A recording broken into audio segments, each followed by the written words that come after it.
இன்றைக்கி ஊர் சுற்றி சேனலில் ஒரே இடத்துல பல வருஷமாக பைனாப்பிள் வியாபாரம் செஞ்சுட்டு வர ஒரு குடும்பத்தை பற்றி பார்க்க போகிறோங்க. இந்த தொழிலில் அவரோட அனுபவம் என்ன, பைனாப்பிளோட நன்மைகள் என்ன, இந்த கடை எங்கே இருக்குது அப்படின்றத அவங்க நம்மக்கிட்ட ஷேர் பண்ணியிருக்காங்க. வாங்க பார்க்கலாம். நாங்கள் இங்கே ஒரு 8 வருஷம் ஆகுது. இதே அண்ணாச்சி பழம் தவிர வேறு எதுவுமே விற்கிறதுல எல்லாம் 10 கேஜி வரைக்கும் எப்படி எடுத்தால் ஹோல்சேல் பண்ணி கொடுத்துருவோம். எப்போ இருந்தாலும் 2 டன் 3 டன் காய் எங்கள்கிட்ட இருக்கும் ஹோல்சேலில். ரெகுலராக குழந்தை இல்லாதவங்களுக்கு குழந்தையாக்குறது, இர்ரெகுலர் பீரியட்ஸ் எல்லாம் குழந்தைங்க பிள்ளைங்களுக்கெல்லாம் நிறைய தெரியாதவங்களுக்கு யூஸ் ஆகுது. எங்கள் பாப்பாக்கெல்லாம் 8 வருஷம் ஆகுது. எப்போ சளி பிடிச்சாலும் நாங்கள் பைனாப்பிள் ஓரளவுக்கு செட்டில் ஆயிடுது. எங்கள் கஸ்டமரே நிறைய பேர் சொல்லுவாங்க, சளி பிடிச்சா பைனாப்பிள் சாப்பிட்டா செட்டில் ஆயிடுது. சின்ன கடையாக இருந்தாலுமே ரொம்ப ஹைஜீனிக்காக பண்ணுறாங்க. பைனாப்பிள் எல்லாம் ஃப்ரெஷ்ஷாகவே எடுத்து கஸ்டமர்ஸ் முன்னாடியே கட் பண்ணி கொடுக்குறாங்க.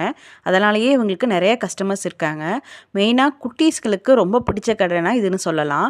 நிறைய குட்டீஸ் பைனாப்பிள் ஈவினிங் டைமில் ஸ்கூல் விட்டு போகும்போது வாங்கிட்டு போகிறத நானே நிறைய டைம் பார்த்துருக்கேன். பைனாப்பிள் ரொம்ப ஸ்வீட்டாக இருக்குங்க. இந்த பைனாப்பிளை ஹோல்சேல்லையும் கொடுத்துட்ருக்காங்க. மினிமம் 10 கேஜிஸ் எடுத்திங்கன்னாவே உங்களுக்கு ஹோல்சேல் ரேட்டு போட்டு கொடுத்துருவாங்க.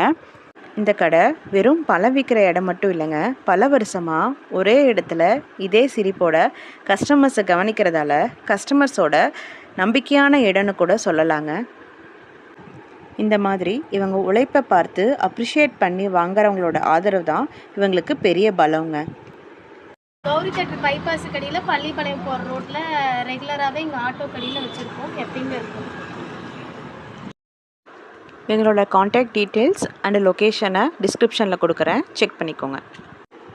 இந்த வீடியோ பிடிச்சிருந்ததுன்னா மறக்காமல் லைக் பண்ணிக்கோங்க. இன்னும் பல ஊர் கதைகளுக்காக ஊர் சுற்றியை ஃபாலோ பண்ணிக்கோங்க.